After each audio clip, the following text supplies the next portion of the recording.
पूछा कि आप कहते हैं कि यहाँ तुम ही तुम्हारे हो, ये कैसे हो सकता है। मैंने कहा, पहली बात तो इस समस्त ब्रह्मांड में तुम ही एकमात्र सत्य हो और यह पूरा ब्रह्मांड तुम्हारी ही शक्ति से संचालित है।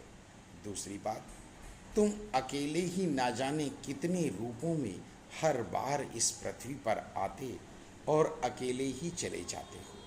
तीसरी बात, तुम्हारा हर विचार अकेले में स्वयं ही उठता है।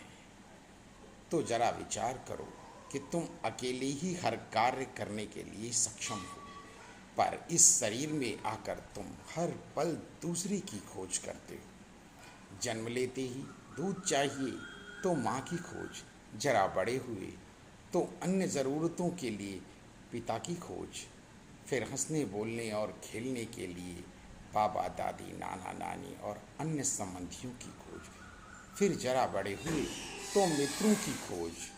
अब उनकी ही बातें सच लगती हैं और जरा बड़े होने पर अन्य शारीरिक ज़रूरतें परेशान करने लगती हैं और फिर पति पत्नी खोजने लगते हो। और अब तुम्हारा वो जीवन जो तुम्हें न जाने कितनी ऊंचाइयों पर ले जाने की संभावनाएं लेकर इस पृथ्वी पर आया था, अब उन्हीं रिश्तों में सुख ढूंढने लगता है जो तुम्हारे अपनों की शक्ल में तुम्हारे पुराने कर्जदारों से अधिक कुछ भी नहीं है। और उन सुखों के चलते तुम्हारे बच्चे और आने वाले तमाम संबंधी, जिनमें तुम उलझकर स्वयं को भूल ही जाते हो कि वास्तव में तुम कौन हो और कहाँ से आए हो। पर जरा गौर करो तो हर शरीर में सिर्फ तुम्हारा ही आकर्षण है और तुम उसी अपने को खोजते हो।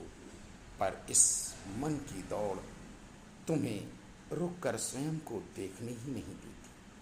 पर यदि किसी तरह ध्यान के द्वारा इस मन को देखने में समर्थ हो जाओ तो तुम मन के पार हो सकोगे और महसूस करोगे वो आनंद जो इसके पीछे है। और तब तुम्हें पता चलेगा कि यह पूरा संसार केवल तुम्हारे आनंद के लिए है, इसमें फंसने या उलझने के लिए नहीं।